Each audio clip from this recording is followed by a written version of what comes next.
Hey guys, good morning. Sorry about the delay there. Having some technical problems getting everything connected over here. I believe I have everything figured out. So if you are here, please let me know in the comments. Cool. Everybody's here. All right. I better not delay any longer. You are officially complete. The genetics unit. If you've written the quiz already, hopefully it went all right for you. If not, my strong recommendation is to write it today at some point while you can contact me for help, preferably during learning block 3, because I'm like in the Google Meet just watching it, and so we can just have a conversation about whatever your question is. You'll get the quickest resolution that way. If you have questions about the quizzes, like follow questions, you want to know, a number of people have emailed me and asked questions about stuff that was in the quizzes, and that's totally fine. You can absolutely do that.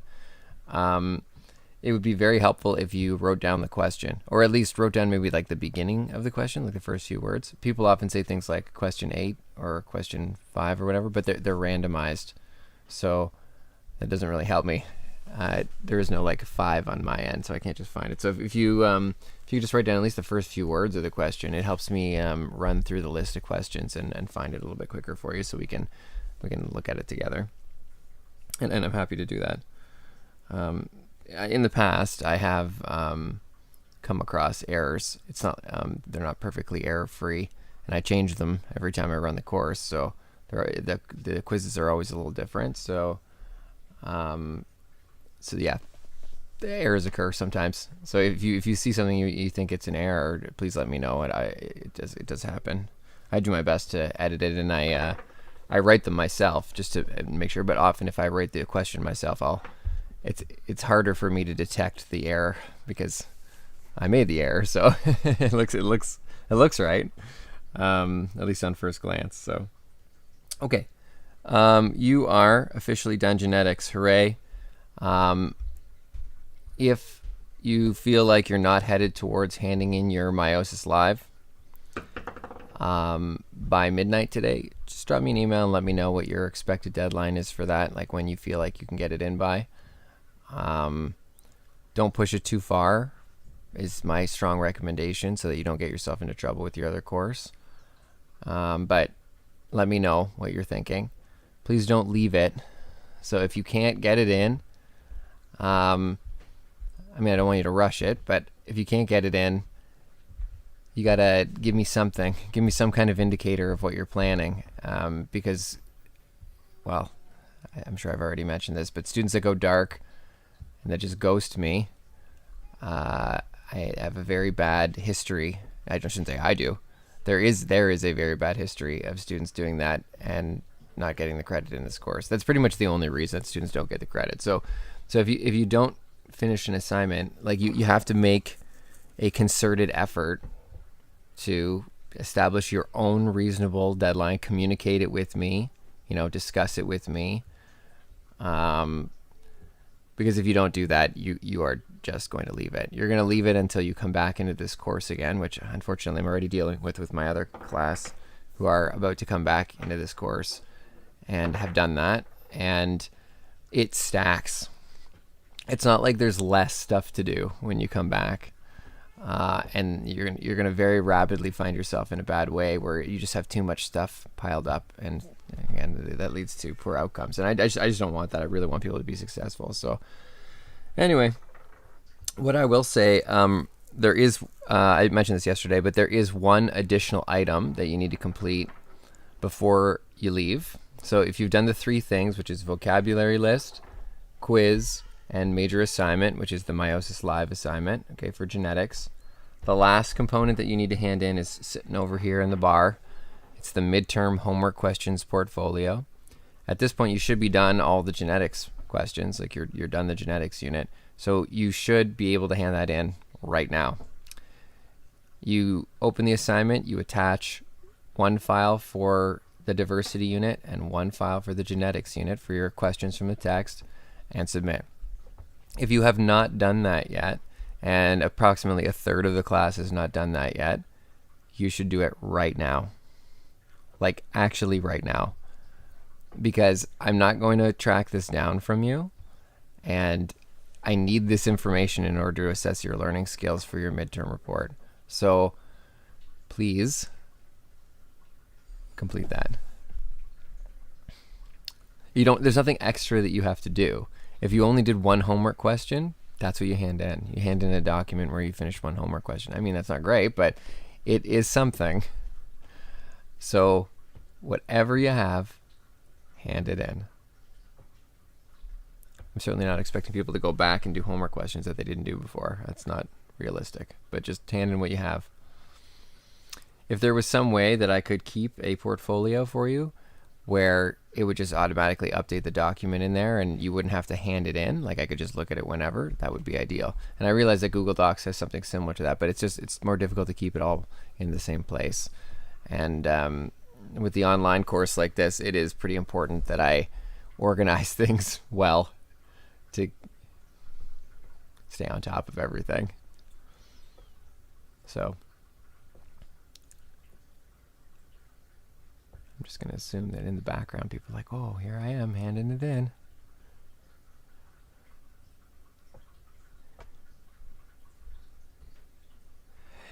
I mean, if you're still planning on completing them today, Andrea, go ahead and complete them and then submit it. There's nothing wrong with that.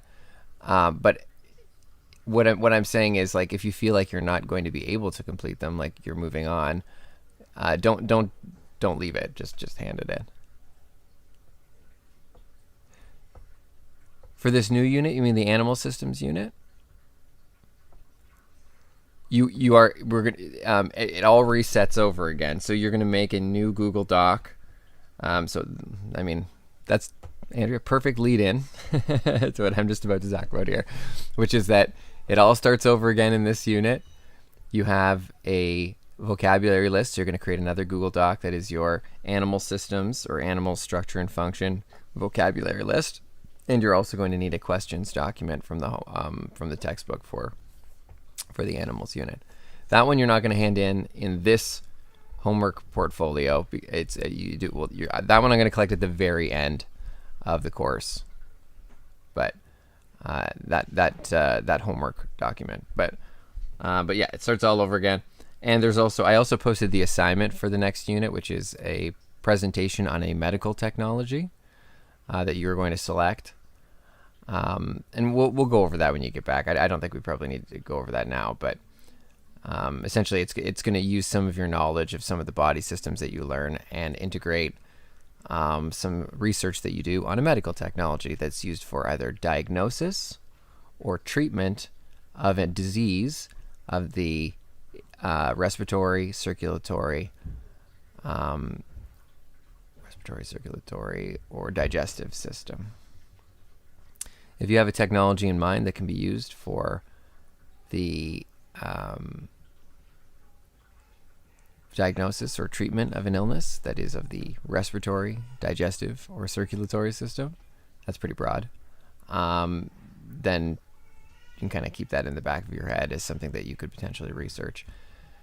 I always recommend to students that they research a technology they know nothing about, because that's kind of the purpose of the course, rather than to research something that you're very familiar with and then you don't really get that much out of it. But it's up to you. Technically, you could be very well versed in how X-rays work, and you could choose the X-ray, but whatever, I'll leave it up to you.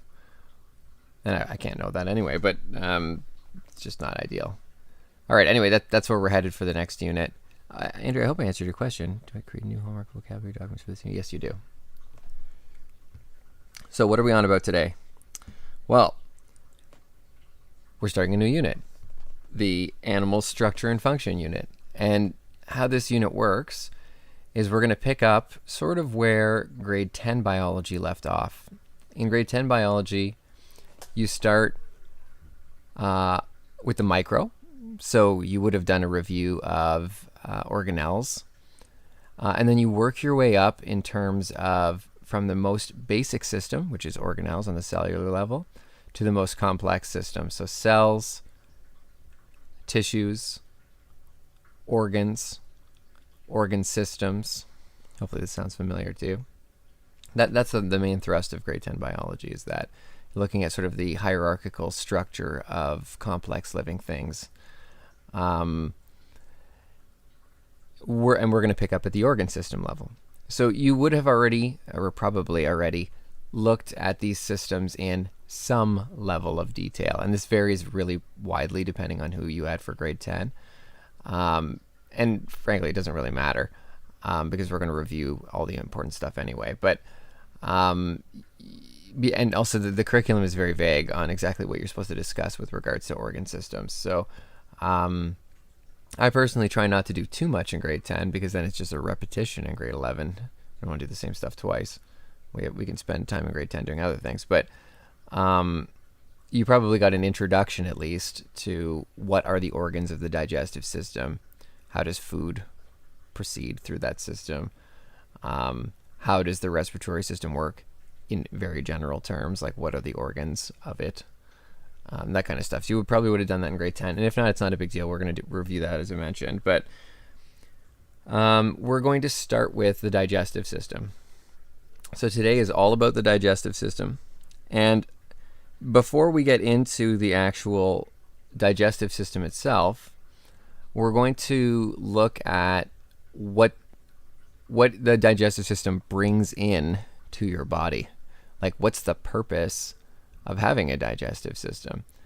We kind of alluded to this in actually both of the previous units, which is this idea that there is a common set of macromolecules, or molecules, that macro just means large, that are responsible for the main functions of your cells. And those macromolecules are exactly what you eat. That's why you eat, because you need to bring those in. So the first little video that we're going to do together, and by the way, the course notes package is right there at that link if you're looking for the course notes. These lessons are pre-recorded for today, by the way, so you can fast forward, rewind. The first half of the course, as you've probably already noticed, is mostly live, and so I do most of the lessons with you. And then the second half of the course, when you come back, is sort of a mix. Some of the lessons I do live, many of them are recorded, and then the reason for balancing it like that is mostly because at this point your assignments are really starting to come in for the term. I got to mark them all, so I need some time during the day to do that marking. And so while I have the chat open and I'm looking for questions from you guys who are watching the lessons, that's what I'm doing in the background. Because I got to get on top of that stuff. It's very difficult to do when I'm speaking to you the entire day. So anyway, that's where we're at. And so there are more recorded videos. People like both. I shouldn't say that. I mean, you like what you like, but I have gotten feedback that people prefer both methods. Some people like to be able to rewind or pause or speed it up. Some people speed them up. That wouldn't be my choice because I wouldn't be able to follow things, but or at least not this kind of thing. But anyway, so some people prefer the recorded videos. They are there. They're recorded. Not every lesson's recorded in the second half, but a lot of them are. So anyway, the video lesson starts off with just a basic discussion of what are macromolecules. I mentioned sort of two words here. These words do have different meanings, but they have a little bit of overlap in meaning. A macromolecule just means a large molecule. So there are this lesson is more about macronutrients and not so much about macromolecules. The macromolecules are sugars, which we've already looked at the structure when we looked at DNA, amino acids, which we also looked at in the genetics unit, although we didn't look at their structure specifically. The components of fats, which are glycerol and fatty acids, and DNA, RNA. Am I missing a big one? No, those are they.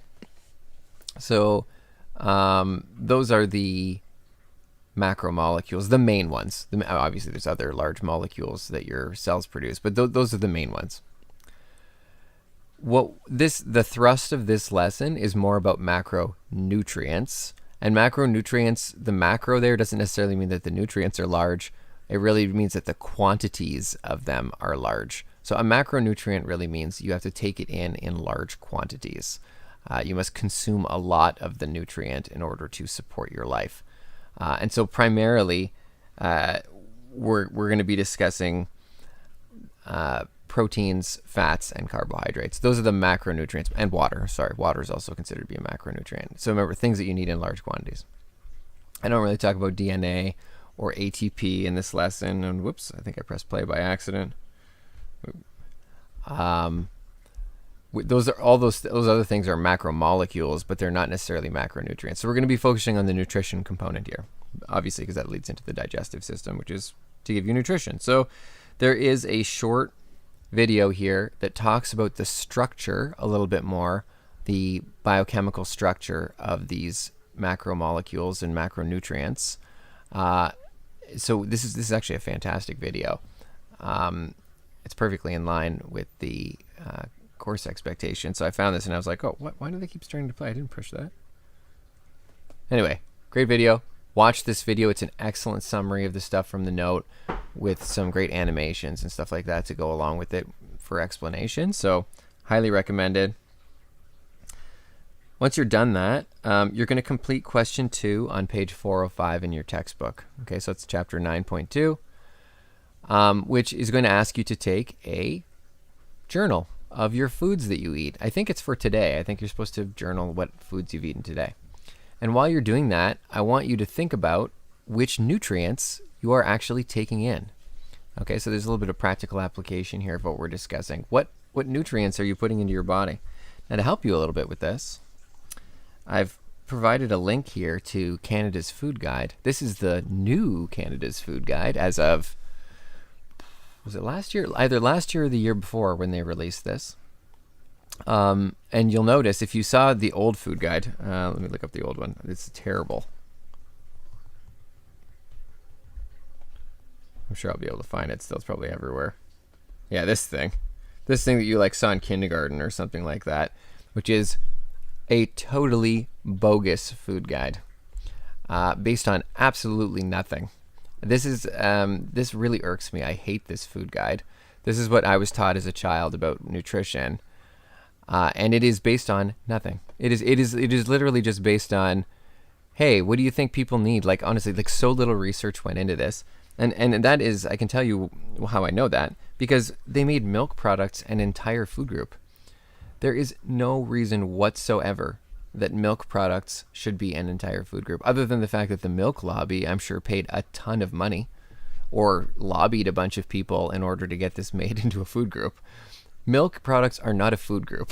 That is absolutely ridiculous. There is no research suggesting that should form any kind of core for your diet. So anyway, this really irks me. I hate the old Canada's Food Guide. I don't use the word hate very often, but it is totally bogus, not research-based. And thank goodness we got rid of the thing a couple of years ago. So the people at Health Canada were like, okay, well, let's look into the research of what people actually need in terms of their nutritional requirements, and let's create a food guide based on that. So as you look at this, you will notice one important thing, which is they took most of the milk products away. Yeah, that's because there's no reason to have that as a food group. That's nonsense. So is milk a source of protein? Sure it is. Sure, it's a source of protein. I think there's probably something milk related in there. But should it be a food group? Absolutely not. That is ridiculous. I don't know. That irks me so much that it's a food group, or it was a food group before. So if you look at this, they've completely changed strategies in how they arrange it. Instead of giving you numbers of servings and things like that, what they've asked you to do is to break down your plate into approximate amounts. And this is much more manageable and realistic for people to do.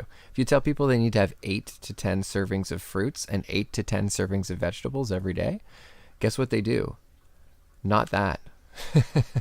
Because that is ludicrous. No, I've never met a person who does that. More realistically, it's better if about half of your diet is fruits and vegetables. Approximately by volume, about half of it should be. And that's much more reasonable. That on a plate, you just think of, well, about half of the real estate there should be fruits and vegetables. I mean, that makes sense. Whereas giving them a number like 10 servings is like absolute lunacy. No one tracks that. That's basically, people just ignored the food guide previously because it was set up in a ridiculous way. So anyway, they've done a really good job here. If you've never looked at this thing, have a glance at it. But it's basically a mix between grains, and whole grains are better than processed. These make up mostly carbohydrates. And again, this is going back to the macronutrient thing. So this is mostly carbohydrates in terms of grains, although there's a little bit of protein depending on the grain. Fruits and vegetables, which is also mostly carbohydrates, but most important, and there's also some micronutrients in there, vitamins and minerals. But actually, most importantly of all, the thing that you're getting out of this half over here is fiber, which is sorely lacking in most North American diets, and it's essential for good digestive health. So anyway, big time fiber you're getting out here, which is not technically a macronutrient because you don't absorb it, but it is essential.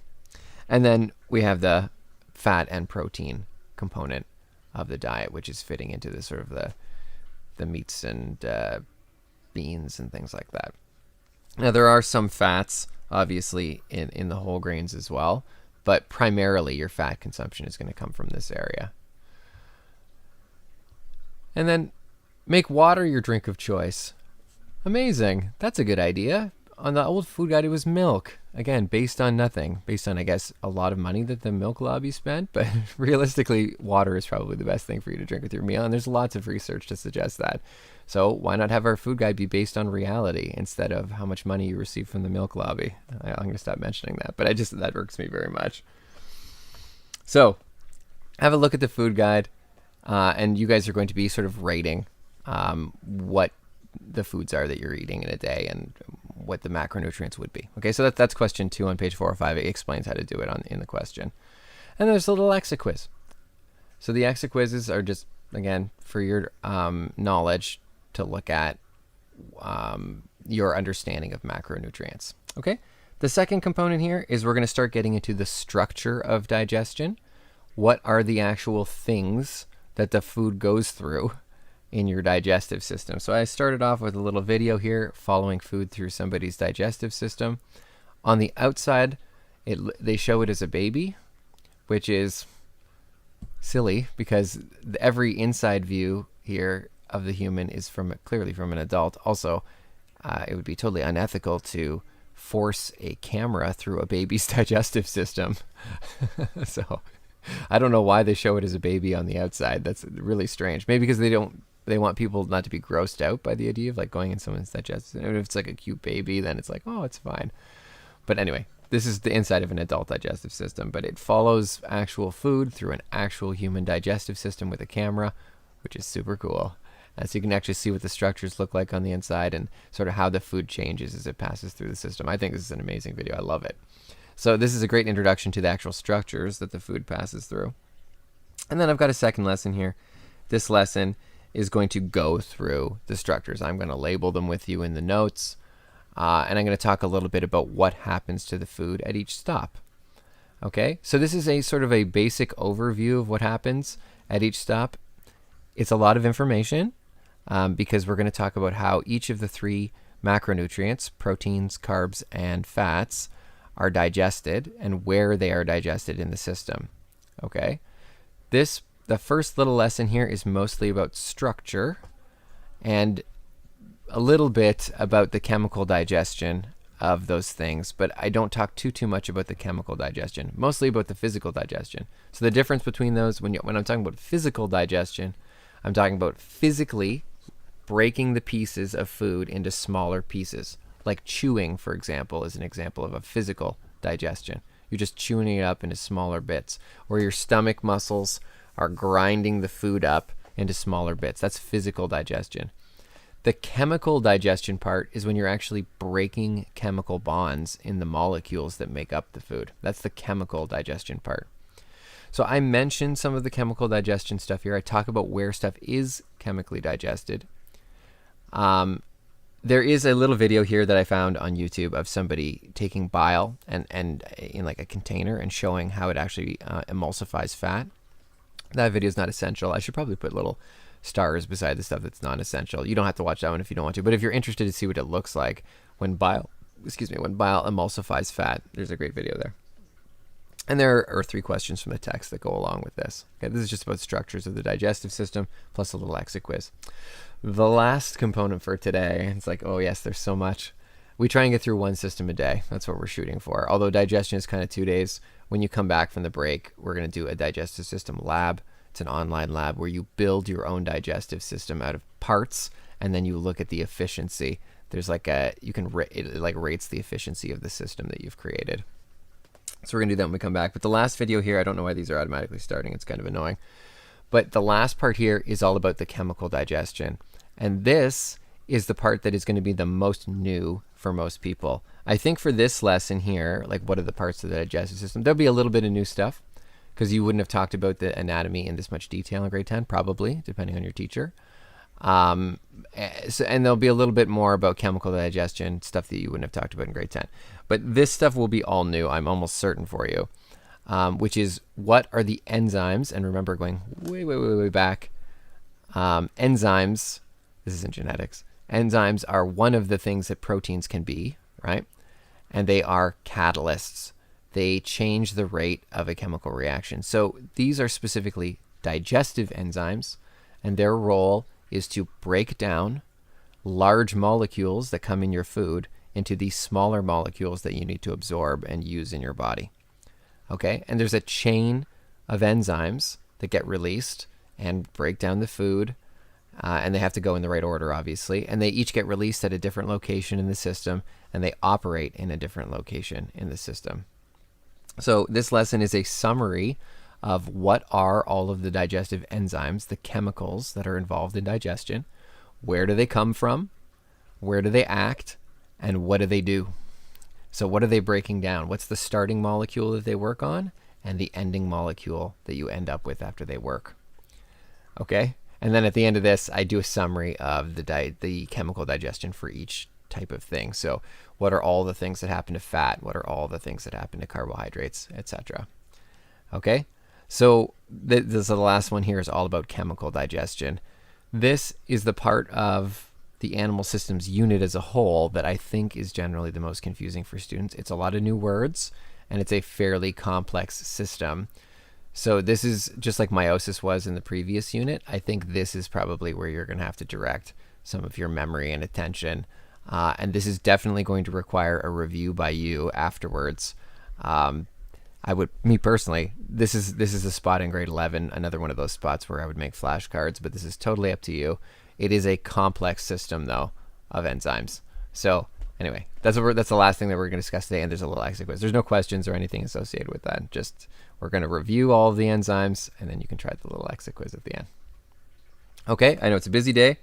All the lessons are pre-recorded, but I am here marking, and I have the chat up the entire time, and I will be happy to take your questions as you proceed through this. Okay, and always, as always, I'll be in the Google Meet at the end. Please, please, please, if you haven't already done so, hand in your homework questions portfolio, unless you were planning on finishing 1 or 2 things, and then you're going to hand it in. But hand it in today. Okay, you're going to head off to your other course after today. I'm not going to see you. And so before you leave, you should have either handed in everything you owe me, or you should have a very clear timeline communicated to me about when I will be getting those things after today. Okay, so it's got to be one of those things. No radio silence, no ghosting, don't disappear, okay? Either you hand in everything you owe me today by midnight, or you make a very clear plan with me that you're going to communicate to me about when they are coming into me. And again, I'm not doing this to be like a pain, but I want to keep you on track, guys. And if you disappear, all of my ghosts, almost all of my ghosts have failed this course. So please don't be that person. I don't want you to get overwhelmed. We need to make a real plan for you to get this stuff in. Okay, I'm going to stop talking now. And good luck with this. It's a little bit of a complex process, but it's very specific to you because we're talking about your own digestion. So hopefully it'll be interesting for you. Hi guys. Please let me know if you're here for the second half. I'll mark you off on my attendance, and if hopefully I think I've responded to everybody's emails at this point. If you are still, if you're looking for help with anything at all, you can email me or drop a little note in the chat, and I would be happy to help you out with whatever. Hopefully you haven't run into too many problems so far with the lessons. Let me know if you have, though. I'll take a look at it. Any questions from the first half about macronutrients, macromolecules? Oh, gotcha, Andrea. Macronutrients, macromolecules, structures of the digestive system, processes of the digestive system. I know it always takes a little bit to type, so if people do have questions, just drop them in the chat, and I'll circle back, and I might even pop back on again if something shows up in the next couple seconds. But I don't want to take up your time. You guys know what you need to do, so just let me know if you need anything. All right. Good luck.